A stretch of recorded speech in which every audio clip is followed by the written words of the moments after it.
Welcome back. In this video we will explore the fascinating world of SASS and create a stunning iPhone design. But we won't stop there, we will also add some cool functionalities to make it truly interactive. We will make the clock to update in real time, just like a real smartphone. But that's not all, we will explore the concept of changing the home screen image background. And finally, we will implement a handy button to act as a shortcut to the home screen, no matter which menu you are currently on. It's like having a real smartphone at your fingertips. Do not forget to hit the subscribe button, Just do it! like the video, and share it with your fellow web enthusiasts. Okay. I am NeoDev, let's grow together and let's get started. Right guys, let's jump into our VS Code and I will leave this open. The VS Code is going to be the link on the description down below. So without further ado, let's get started with exclamation mark, hit enter, then give it a title of iPhone. Now I will use a website icon as usual. It's going to be the JavaScript logo. Remove the type attribute as well as the shortcut keyword. Those are meant for Internet Explorer. Next we need to use the icons. They are coming from boxicon.com, so we are going just to copy this link, paste it, right, and after that we can start with the HTML. So right here we will have a class of iPhone, then a class of top, then two span times 2, the first one with the class of I think it's camera, and the second one with the class of speaker. After that, just meaning that a main with the class of screen, and then a section with the class of home, and then again inside of it a new div with the class of date. Here we're going to have an h1 and a paragraph tag. First of all, the h1, and go and hit go live server. So in order to open a new tab for us, there we go. Okay, right there. So inside of this h1 we have several span. It's really important to have this h1, I mean, let me expand this window, this h1 in one line, since the span tag takes the available space. I mean, if I hit enter here in the string, if I hit enter, I'm going to push some space right there. You saw that? Okay, so let's undo this and let's paste the paragraph tag. Again, you have the code right here, the code pane, just copy as I'm going. Alright, so after that, the date, we need a new element. It's going to be figure with the class of icon and class of clickable, just like that. And then an image, I already have it here because I need to copy due to the source attribute. Just going to grab it, paste it, and there you go. Of course the image looks gigantic. Let's just mess around with the source attribute for now, and that should do it. Now outside of the main tag, just beneath and outside of the main tag, with a new div with the class of home btn, and then inside of it a new div with the class of golden. And that's it for the HTML for now. Okay, let's talk about SASS styling. Why am I using SASS? Well, I love to take advantage of the modular feature it has, which means it's easy to manage and maintain. And as you can see, I have already created all the modular the SASS files and the partials that we're going to use throughout this video. Now let's just open style.scss and hit watch SASS, and it will automatically generate a normal CSS file for us. Let's go to the top, the head. Do not forget to link that CSS file. There you go. Now we need to open our first partial, which is config setup. Right here we need to use the Google font family Poppins Light 300. Going to paste it, and then of course do not forget to import this partial inside of the main style CSS. So add import, and the path partials config setup, it doesn't need the extension, right? Then we can start by resetting everything from scratch. So box sizing border box, margin 0, padding 0, as you can see. Next we need to create our variables. There are just some colors and the font family from Google Fonts right there. Now we need to talk about mixins. Remember that our mixins are just blocks of code that we can reuse through the style sheet. As you can see, mixins allows us to create a mixin that can use some parameters. Here I'm going to use one single CSS property, which is border, that accepts the width, the stroke that goes around the element, and the color, just like that. Also, you can apply some default values like this. These 3 parameters with default values of 0, width, height, and radius.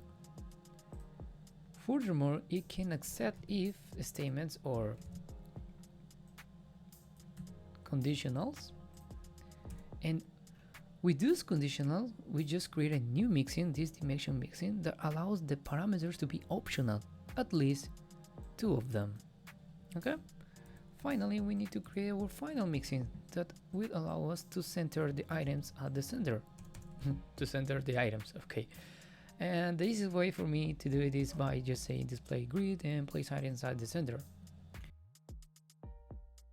Now let's go with the body. Say min height 100 ph. Now the background color is going to be like blue. And finally, I will love to include our mixin center items. There you go. Now we need to import every single partial that we're going to use throughout this video. So I already have them here, just going to grab it and paste them. Now we need to start with the iPhone partial. So right away, iPhone, and call that class. So if I can spell, let's get started with the background color, should be white. Now I will love to include a mixin, and it's going to be the border mixin, 4 pixels and light gray. As you can see, my next mixin is going to be dimension. So for this, it's going to have a width, and for testing purposes a height of 500 pixels and border radius 30 pixels. Now I would love to give it some padding and both shadow. Padding is going to be 10 pixels around the box, and finally just the box shadow. Now we need to move with the next mixin, which was top. So right here, and let's get started with the top. Sets a margin 5 pixels outer and 20 pixels at the bottom. And then for testing purposes, a background color of tomato, and again testing purposes a height of 7 pixels in order for us to see the top. There you go. Now I need to target this pen, and both of them are going to be displayed as an inline block elements. Then let's give it a background color of darker G, and that was our variable, of course. And then the first span was camera, and I would love to include the dimension and a margin right. Dimension, width, height, and border radius are going to be 7 pixels. There you go, we can see a little circle right there. And now for the speaker, if I can spell again, the mixing of dimension as well as the margin bottom. Dimension, width 35 pixels, height and radius. There you go. Now at the very top we will say the following. We just need to say user selected none, and then text align at the center. After that we can remove now the background color and the height, and that should do it. Next is the mixing of a screen. So where is it? Right here, Control V, and let's get started with the screen. We're going to call the 2 mixins. First of all, the border, okay, just right there, add include, there you go. And then the dimension for this one with auto height 400 pixels and radius 4 pixels. Now for testing purposes, my background for my home screen is going to be the following. And then of course I would love to apply background position and background size cover. There you go, in order for us to be able to see the whole image. And finally we will say position relative. Right, our next mixing is going to be home. So let's open that up, home, and let's target it. So we will say home. So for testing purposes, let's go background color of tomato. That is our initial dimension, but we can change that by calling our mixing dimension with the height 100%. There you go. Then I need to apply the following styles: display flex, flex direction column, align items at the center, justify content space around, and finally font family from Google Fonts. Now I need to target the date, so outside date, I will say color should be white color, and then user select none, and finally I will start to target the AM PM, which is this PM right here, and say font size 1.2 ring to make it a little bit smaller. Okay, scroll down, we need to include this image right now, so figure, and inside of it we have our image. My god, what happened here? Okay, image, and say the following: max width 100% to make it responsive, and height of auto. Let's remove this source attribute, that X right there. Let's go back to the home. There we go. Of course, we need to change that now by including our mixing. So add include dimension, width and height 50 pixels, and border radius 0.4 em. Of course, cursor of pointer, and yeah, user select none, and that should do it. See, now we can remove the background color from the home part, and that's it. Okay, our next step is to target the home BTN. So right here, home BTN, just write that. So that home hyphen BTN. We can start with the mixing of border. So let's glue that. There you go. Now we can apply the dimension mixing with a height 35% pixels, and as well as the border radius 35 pixels. Now the margin should be 10 pixels at the top, auto left or right, 0 at the bottom. Now let's give it a cursor of pointer, and ta-da! Okay, we need to go back to the iPhone right here. This is my iPhone. Now I'm going to grab this, we're going to copy, paste it, and this value should be auto. This 500 pixel was for testing purposes, we don't need that anymore, and there you go. Okay, let's go back to home BTN and start by saying position of relative. Okay, next I need to target the golden. Remember that inside of that element we have a golden element right there, so yeah, target the golden.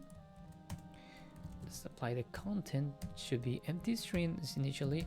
Now position in absolute. First I need to include my dimension. It's going to be width and height 18 pixels, border radius 6 pixels. And finally, do not forget to include another mixing, which is borders, to make this shape. There you go. Now we need to position that, but how can we do that exactly? Well, with our mixing. So outside of this, for our home, which is the wrapper of this div, we need to include our mixing. So include center items, and that should do it at the center. Great. Then after this, we need to call a CSS pseudo selector, because ampersand, which means the direct filer, in this case home hyphen btn, and then pseudo CSS selector, which is after, then content empty string, position of absolute, then we need to include our dimension to make it circular shape, so 100% width and height and 50% for the border radius. Now for testing purposes, we'll include the border 2 pixels solid, and the color should be black, just for testing purposes. So that black border is my CSS pseudo selector right here. Okay, now in order to apply the shadow push effect, this one right here, if I go here, if I hover, this is the shadow push effect. I need to say the following: the direct father ampersand, I'm calling the direct father since I'm doing nesting. If I hover my direct father, I need to target my CSS pseudo selector and change the following. We're going to change the border left and the border top. I already have them here, just going to paste it to save some time. And if I hover that now, there you go, but you won't be able. Let's remove this testing border, and yeah, almost done. We need to target the golden now. So beneath this golden, we need to say again the following. If the father is being hover, I need to target the golden figure, and I need just to apply the transform property and translate 1 pixel each to the x and the y axis. Now if I go and hover this pair, we have a pushing effect. Alright guys, we need to work with the layers now. So just beneath the section of home with the class of home, let's get this started with the layer, class of layer, layer 1, and ID of layer 1, our first layer. This layer we have a header, and then another list with the class of actions, and two list items with the class of clickable, one h4, another div with the class of icon, and my icon that's coming from boxicon.com. We will have two of them. Just going to grab it, copy, paste my second one. First is going to be images. My god, right here, images, and second gifs. And now inside of the header tag, we will have a new div with the class of icon as well as clickable. And then after that, an h4 with the title of home. Here I will have my, not this part, but just the icon. Just going to copy the icon. Okay, this is my layer number 1. Okay, now for the layer number 2, we will have two layers. So this is layer number 1, layer number 2. So to save us some time, just going to copy the first layer. So class layer, layer 2, ID layer 2 underscore image. Okay, it is going to follow the same structure, header, and then div with the class of icon, clickable, the icon itself, and an h4. And then here comes the details. An empty another list with the class of grid underscore data, but with the ID of grid underscore images. Okay, this is our layer 2 for the images. So the same is going to run for the gifs. So going to grab them, paste them. As you can see, they are pretty much the same, just with the difference of the title as well as the ID. Right, so layer 2. Finally, our layer number 3. Here is a little bit strange, just a little. So just going to grab everything, paste it to save some time. So again, a div with the class of layer, layer number 3, ID number 3, again a header, div icon, the icon itself, an h4, and here's coming the difference. First, an aside with the class of icon, clickable, and the check icon, this one right here, this check, and another layer, sorry, another side with the class of layer 3 underscore popup and the same ID, and inside of it a div with the class of box and an h1, this one right there. Great. Now we need to talk about SASS now. So where is my layer? Right here, and do not forget to import it inside of your style.scss. This is going to run for general SASS. So each layer has a class of layer. We need to start with position of absolute. Now we need to include my dimension, mixing 100% each width and height. Now I would love to give you a background color of darker G. It stands for darker gray. There you go. And then I need to use two of my mixins. First of all, I'm going to import them right here. So layer number 1 and layer number 2 and 3. That stands for, 2 and 3. So for layer number 1, so that layer 1, we'll say top because it already has the position absolute property, and left should be none, 0. There you go. This is our layer number 1. Now for the layer number 2, comma, and layer number 3, I will have pretty much almost the same top 0. However, the right should be minus 102% because they're coming from the right. If I go here, it's popping out, and this layer 2 are coming from the right, from the image as well as for the gifs. All right. Okay. Now we need to create a new mixing inside of our config setup. So let's go right here, just beneath everything. Why? Because since each layer has a header tag, we need to create this layer header mixing. So let's just review what we've done. So each layer, first layer has a header tag, each layer again another header tag, another, and another one. So that's the reason I just created a new mixing. Now we need to apply them inside of our layer SCSS. So just beneath this, we'll say the header. We include that mission that I just call layer header, just like that, with no problems. And there you go.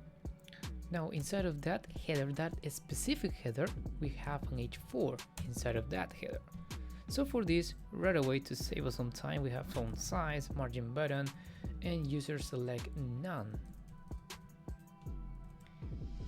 Okay, now inside of each layer in general, we have an H4. Where is it? This one, and this one too as well. So again, we are going to target an H4, and we need to say text transform, capitalize, and font size, font family, the Google fonts.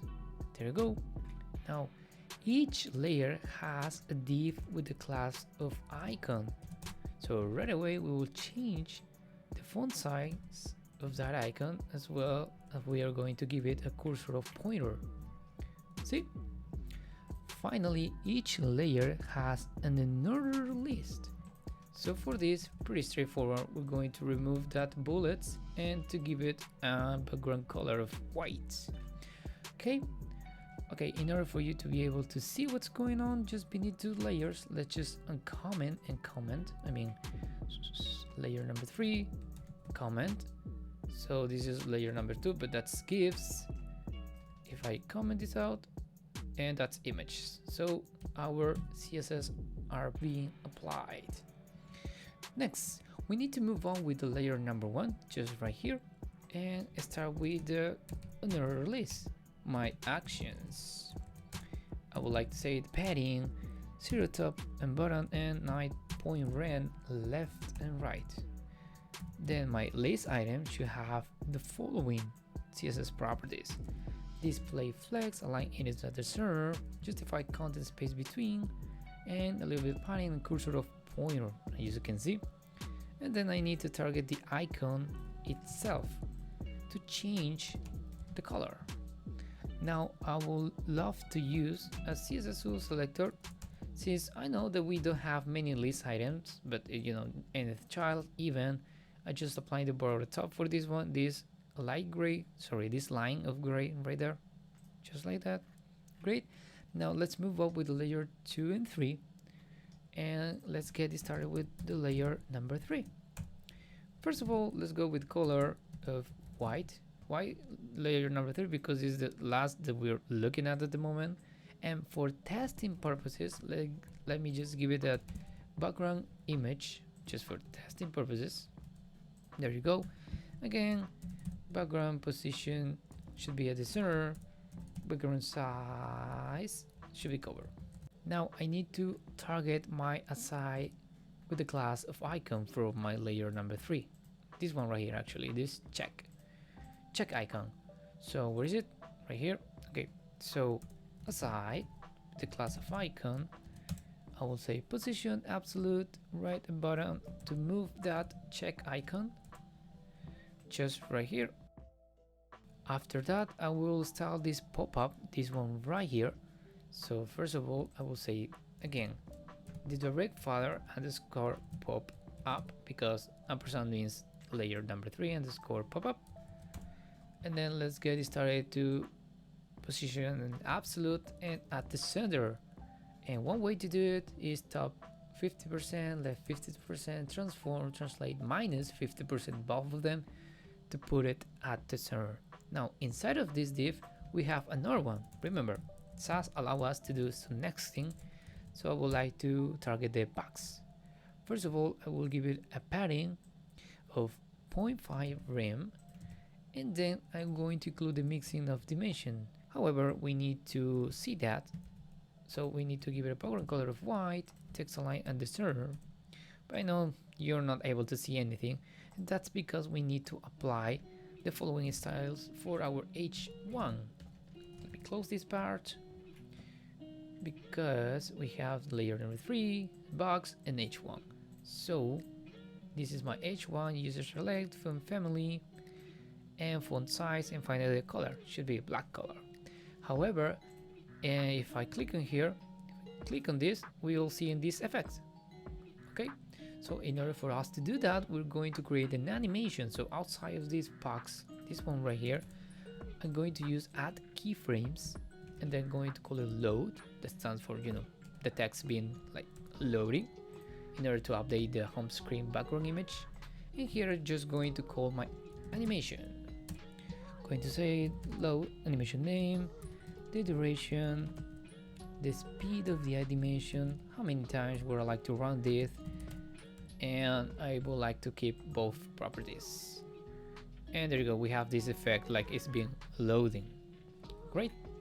Now that I have the basics of the styling, I would like to show you the images via JavaScript for our layer number 2. GIF and images. So if I go to right here to the style, to the index, I need to target my script tag. And first of all, I would like to paste 2 arrays. Both of them contain strings, like resources of our GIFs and images. And then I would like to apply some DOM manipulation. I'm calling both of my ordered list. Empty ordered list, this one, grid images and grid underscore GIFs. Okay, let me shrink this part, we don't need that. Then I would like to see the following window that add listener, and then it's going to be DOM convert load. This is going to be my callback function, and I will run a function that I'm going to call set data. So first of all, it's going to accept the element and then the array. Of course, we need to create that function, so we'll say function set data, and first is going to be the div, and next is going to be the data itself. Since I'm sending a data, I can loop through them. Here I will return an element. Let me go with the bottom. So it's going to return an li with the class of bgs, class of clickable, and inside of it an image. So let me just copy, and I'm going to paste it using backticks right here. So for my source attribute, I'm going to use the iterator because that array contains already the source of that image, so I'm using it right here. Now for the alt attribute, I'm going to give it a name, and that's where our index comes into play. After that, I need to store this array, so I will call it let str, stands for string. Why? Because since this is an array and is returning actually yes an array, I would like to join them together, all the string in one single block. So I'm going to use the join method to do that, and after that I can say div that inner HTML equals to the string.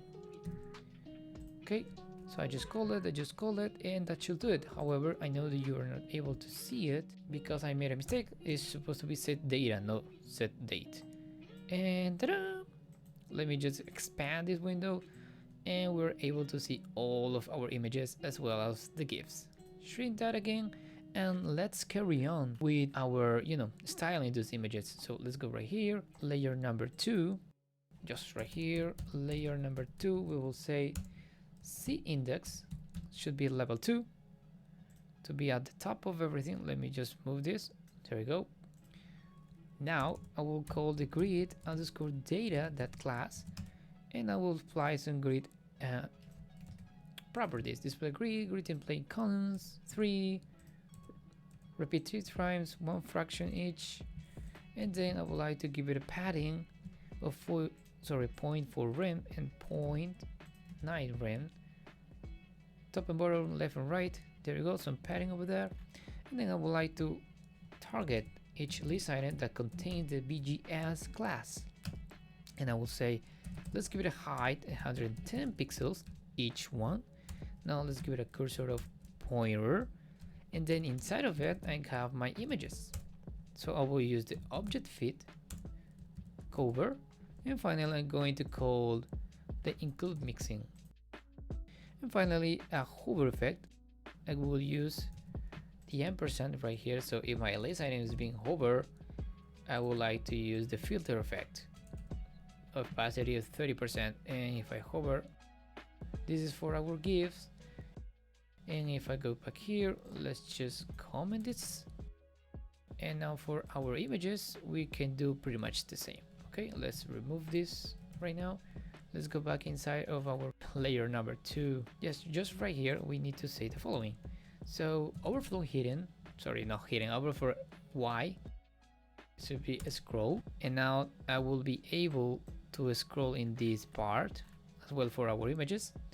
But we need to go back to layer SASS, that partial, just right here at the top of everything. I need to apply the direct father, you know, this ampersand, and call the WebKit hyphen scroll bar, and I need to give it a width of 0, no width, but we will still be able to scroll up and down with the wheel of our mouse. Okay guys, we're at this top of the video. I would like to give you the main logic in a nutshell. I believe the easier way to run an animation is by updating classes. I mean, to an HTML element we can add and remove classes, you know, CSS properties, when the user interacts with something in the DOM. So this thought led us to think we need an initial and a final CSS properties to a specific HTML element. I mean, if we go back to layer number 1, if I set the initial properties for my layer number 1, which is transform index -1 and the property of 0, I would like to change these properties back to normal. But how can I do it exactly? Well, as we said before, we just need to add or toggle a class, which I'm going to call active layer number 1. Okay, so with that being said, we will be able to click the icon and just pop up our menu. But before I move to that point, I would like to highlight the second point of our main logic. We know how to attach an event for an HTML element, you know, element add event listener, in this case, for instance, click and then a callback function. But in this project right here, we have 32 HTML elements that will trigger an action. Attach a listener for every single element? If you pay attention, you saw that I set many clickable classes across my HTML document. Therefore, we can say the following back inside of our main.js. So first, I would like to create a function that we'll call run app. So above this, let's just create that function. Function run app, no misspelling, that's great. And then I would like to say the following: cons all btns, that stands for all the buttons or all the clickable elements. So document that query selector, all of them. All of what? All of the clickable elements, all of the elements that has the class of clickable. Because if I go here and say console.log all btns, if I expand this window, inspect this page, let's go within the console, and as like I said, we have 32 elements. Now, before we move forward, I would like to give you how are we going to run this logic. So let me just paste it. Okay, so we are going to do or to apply the same example as the bootstrap right here. I mean, this menu, this toggle menu, and this is thanks to what the data attributes. This data, in this case for bootstrap, is toggle and target, and he's targeting the ID, the next div or element with the same ID value as well as the target. So that's pretty much the logic. So if we go back to our HTML, we're going to follow the same logic. I mean, who is going to trigger the first action? Well, it's going to be the figure. Now here, I would like to have two data attributes. So let me just grab it and paste it. Let me just close. So First is going to be data hyphen and whatever the name you want to put it. In this case, I'm going to call it target, and it's going to target who? The layer 1, because the div, the next div, has the ID of layer 1. Then the data action is going to be open. All right. Now let's go back inside of our main.js, just right here, and we can say the following. So all the buttons is returning an array, so I can loop through them for each. So each btn for my callback function right here, I will attach what? A listener for all of the 32 elements that we have so far until the moment, you know, the clickable elements. Then my callback function for this listener, I would like to get those data attributes. How can we do that exactly? Well, first of all, let me just store it in a variable called target, and first I have my clickable element, then I want my data set, and then dot and whatever the name I call it, in this case target. That is one way to call a data attribute. The other way is, you know, get attribute and parentheses and so on, but I like this way. Now the second one is action, so it's going to follow pretty much the same idea. Just gonna grab it, paste it, copy. Instead of target, it's going to be action, but here I'm going to create a new new function called toggleClass, just like that, and then going to pass what? First of all, the target, and then the action. Remember that the target is equal in the string is the same value as the ID of the next element, the next layer that is going to be open in this case. Okay, so having said that, let's create that function called toggleClass. First is going to be my target, of course, to keep it consistent, and then the action. Now here is where comes the trick. I'm going to say document that get element by ID, but who am I going to use? Well, the target, because again, the target has the same value as the ID, is the same string value. Okay, since I already have here, I'm just calling that element in particular, and I would like to store it in a variable. So equals, this should be let and layer. I'm going to call it layer because we're going to call layer 1, 2, 2, and 3, and even the pop-up, but we will see that in a second. Okay, next, my conditional if. My god, if I can type, of course. Let's go back here. If action is equals to open, I would like to say layer that class list dot add. I'm going to add what? Remember what was the name of that class? Active hyphen layer number 1. So here we're going to use backticks. So we will say active because we're going to add that class, but it's going to depend of the target, because again, target has the same value, as you can see, as the ID of the next element that's going to be open. All right, so let's give it a whirl right now. Ta-da! You see, we just opened that up. So let's just refresh the page, and there you go. Now we need to do it for the close. We will say else if what exactly? Well, the action is equal to close. We will say pretty much the same. Just gonna copy, paste. Instead of add is going to be remove. We already know how to do that. So, but before we do that, we need to inject the data attribute. So who is going to close this window? Well, it's going to be closed by this, which I believe this is the wrong icon, should be aiming to the left. Let's go left. Okay, go back again. Okay, it's aiming to the left, that's great. And now I need to target, yes, indeed, this whole div, so this clickable class. So pretty much the same idea, just going to grab it, paste, instead of open, this should be close, and it's going to target my layer number 1, but I made a mistake again, so let me just grab it, paste it here, and not inside of the layer itself, but the div with a class of clickable. So if I go click and go back, and there you go. Now the same process for the layer number 2 and the layer number 3. Let's going to work anyway. So let me just comment this right here and set the initial CSS properties for the layer number 2, number 3 with the transition, of course. Then at the very bottom of this partial, we will trigger those JavaScript actions. We'll return everything back as normal, right? 0, opacity 1. But it's not going to work until we set the data target and the data action. So first of all, for the another release of actions, where is it? Another release of actions. First of all, this is the clickable first.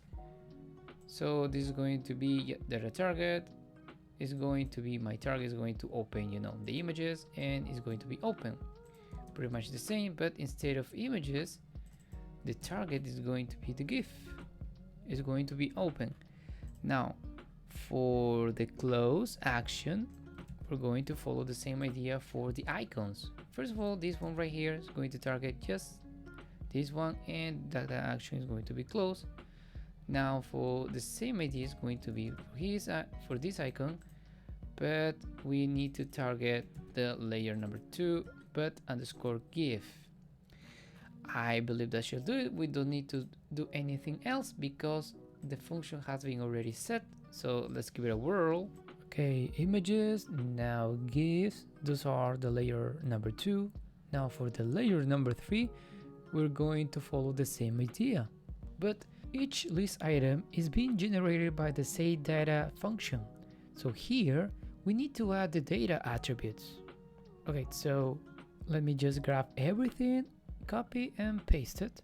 This is going to target the layer number 3 and is going to open it.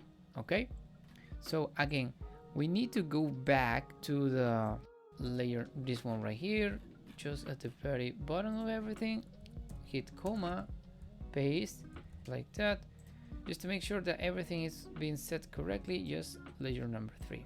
Okay, now let's give it a whirl this time. Now for the GIFs, you saw that we need to go right at the top and set an index right here, layer number 3, sorry, and set C index 3, and there you go. Now let's go and refresh everything again and try that again. So images, go back, GIFs, and let's go with this one, and there you go. Now we need to update the background images for our layer number 3. Therefore, I need to open first, of course, my JavaScript file. Then inside of this function, I need to pass the button itself to my toggleClass. I mean, right here is the parameter. I need to pass the element that is clickable at the moment, and the last one is going to be for layer number 3. But why am I doing this? Well, because button for the layer number 3, as you can see, is actually my li, but inside of it we have an image with the source attribute. I need to get that source attribute in order to display that for my layer number 3. As you can see, it's not being displayed yet. So in order to do that, we need to go inside of toggleClass, because we already passed that btn element, or that clickable element. Then I need to say the following. Let's just comment this and apply a new conditional. If what? Well, if my target is equals to layer number 3, which means if my layer number 3 is currently open and the action should be equals to open, if both are true, I need to apply the following. First, I need to get the source of that image, so I will say let source to store it there, and then btn, which stands for the list item, btn that, you guessed it, query selector, and who, just the image. Now in order, I'm getting just the image, but I need to get the source. In order to get the source, we just need to say that src, stands for source. After you do that, you will be able to apply that to the current layer, which at the moment is layer number 3. So we will say layer dot style dot background image should be equals backticks, because we're going to use $, curly braces, URL function, and we're going to pass the source. I think at this point that should do it. So let's go with that. GIF, if I change, ta-da, but I'm not able to go back. Let's just refresh the page. Let's go with our images, and there you go. It's updating my background image for my layer number 3. But as you can see, the left arrow, the close, is not working. So this is pretty straightforward. We need to go back inside of our index.html, and in the icon clickable, which is this one right here on the left, we need to add those attributes. Let me just expand this. Let me just grab it, paste it. Who is going to be the target? Well, layer number 3, of course. And the action, yes, is going to be close for that window. I believe that should do it. Let's go by images and go back. There you go again, and it's updating my background image for my layer number 3. Okay, our next step is going to be to update this pop-up. So in order to do that, first of all, let's get started with the data attributes. So let me grab it. And who's going to trigger that? Well, the check icon. And my target is going to be my pop-up, and the action is going to be open. But as we said before, we need an initial value for this in order for them to run. We already have them here. So what is my pop-up? And the initial variables are going to be just opacity of 0 and a transition to give it, smooth way to open that up. And of course the active class for my pop-up. Change that back to opacity 1. And let's give it a whirl this time. There you go. Now the problem with this is that it's going to be open for every single image that we have so far. However, we will deal with that later. Now the next step is when I click on this check icon, I'm okay to setting this image as my background image for my home screen right here. So in order to do that, I need first of all to apply some manipulation. I will grab my screen, so at the very top right here, let the screen document that query selector and then the screen itself. Then I would love to create a new function right here.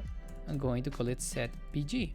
It's going to accept a URL, and then my screen, I'm going to apply a style of the background image should be equals to backticks, and then the URL function $, clear braces, and the URL that I'm passing through.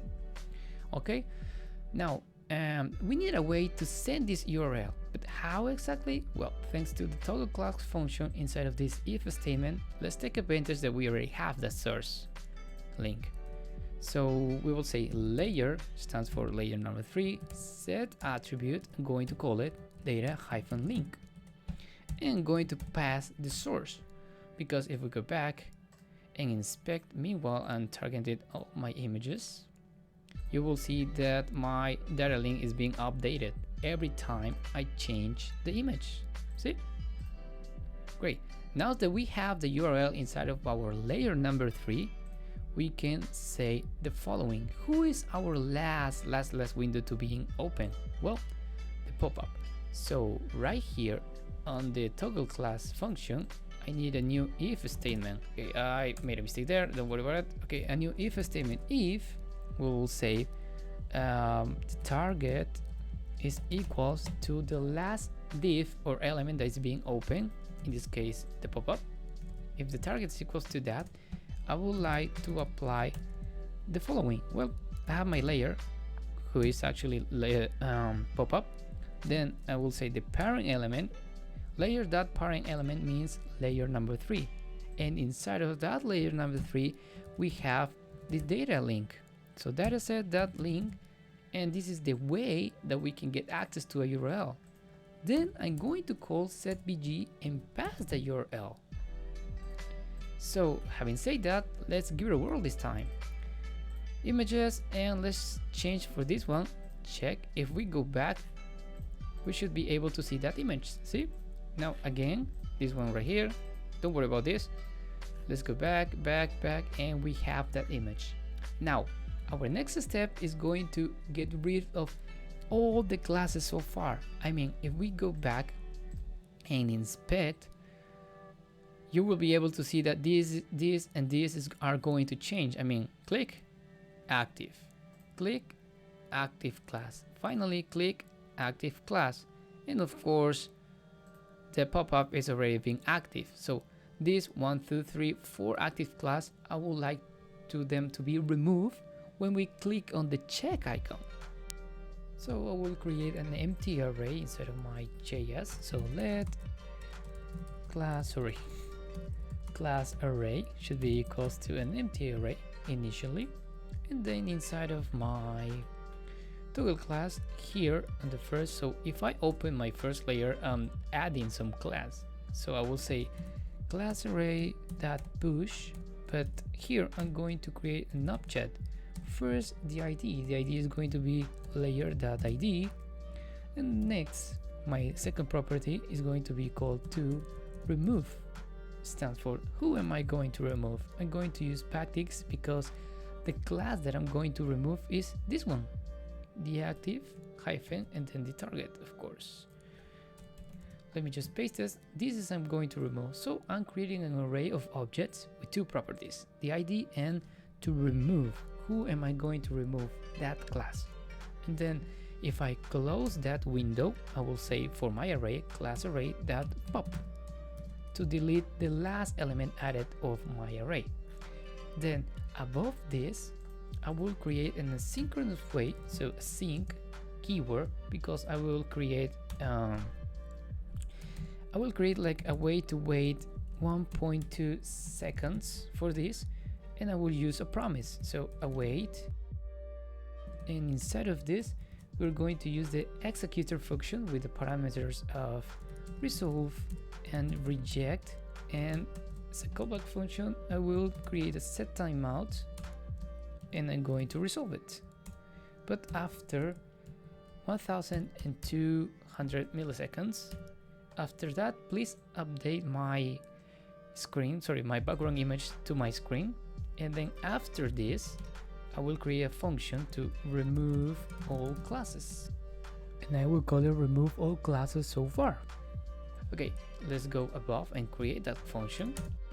Here, what am I going to use? Well, I'm going to use the array that I've created so far, because at this point when I'm calling setBG right here, I have all my elements being active, so I will remove all of those classes. So right here we will say class array for each, and each array contains an object, so I will apply my callback function.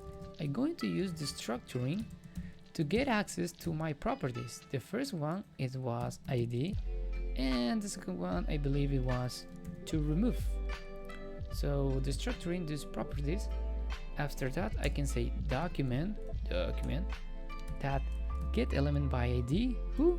Well, we are going to use of course the ID. Then we can apply the following class list, then remove, because we need to remove that for every single element that we have so far. Remove what? Well, we're going to use to remove property, which already has the class of active right there. So having said that, let's give it a whirl this time. 1, 2, 3, apply after 1 second, and there you go.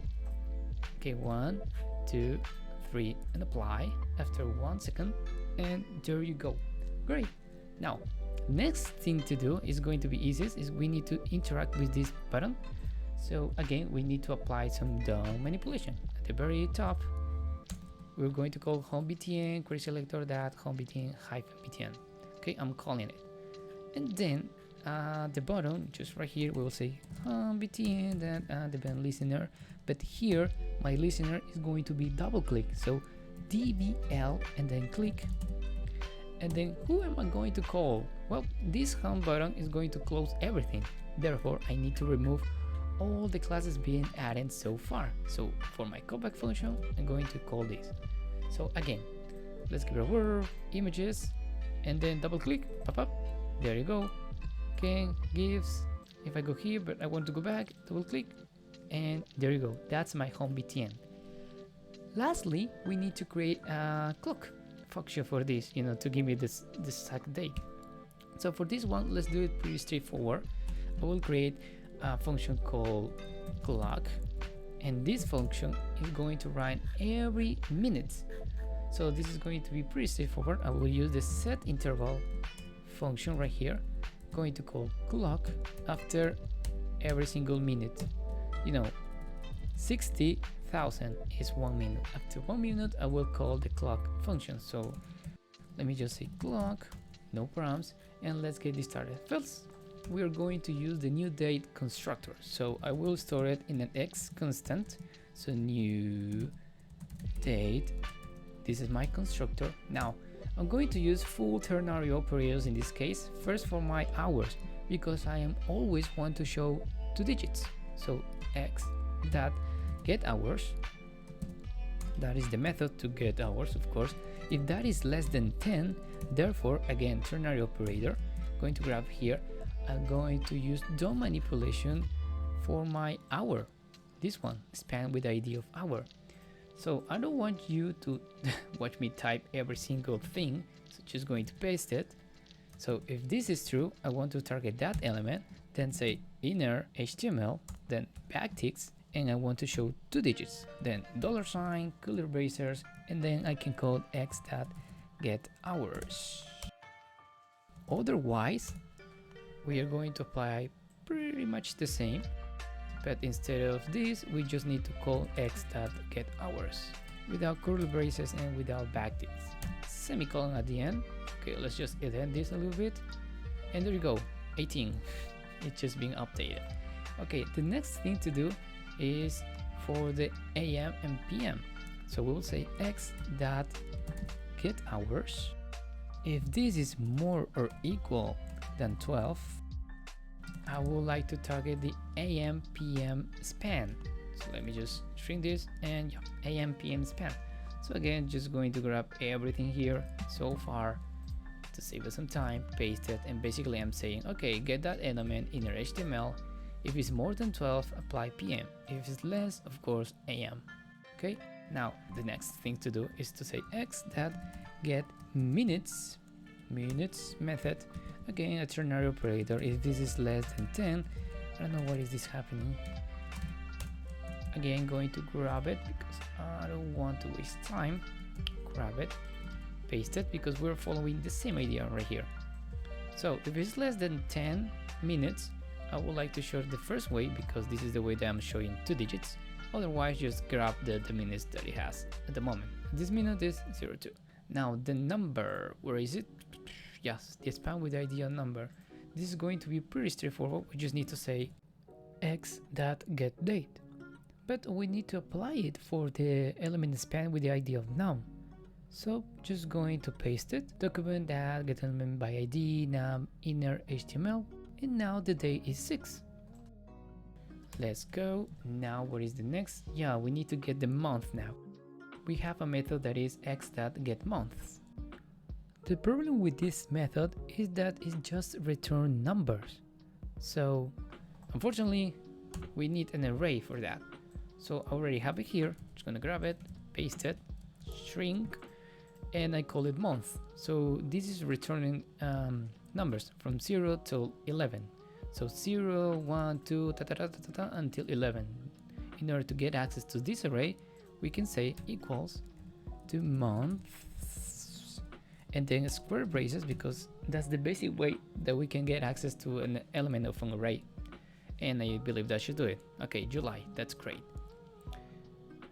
Next, we need to apply the days. Today is not Monday, so we need to change that. So we are going to follow pretty much the same idea. First, my arrays of days, and then I will say who is my span of days. Yes, with the ID of day. I'm going to do that, the manipulation, and we're going to apply the same logic as we did just previously. So we're getting the day, inner HTML, then the days array, and get access to that array with index, thanks to the square brace notation, 0, 1, 2 until 6, that index. And I believe that should do it. However, we need to remove the hard-coded text that we have so far. So let's refresh. It's going to refresh itself. Okay, there you go. Now let's just, okay, that's great. Finally, we need to go back to our screen SASS. Right here, we need to apply one last property, because as you can see, we're looking from where the layer 2 is coming from. So in order to avoid that, we would just need to say overflow of hidden, And that should do it, because now I can scroll. If I check, see, if I go back, and now it's side of my images again, and thanks to the overflow hidden. However, I would like to change this space between the column and the hours. I already have them here. Let me just grab it to save us some time. In this case, we need to go to the home partial. So inside of this date, we need to apply first to each span to be displayed inline block element in order to apply margins. So for my span of hour, a little bit the margin of the right, you see, and for my minute, a little bit margin on the left. Now I can change it, and that should do it. Right guys, that's it for this video. I hope you learned something, enjoyed as much as I did it. If you would like this little project to be handled by React.js, please let me know in the comments below, and see you on the next one.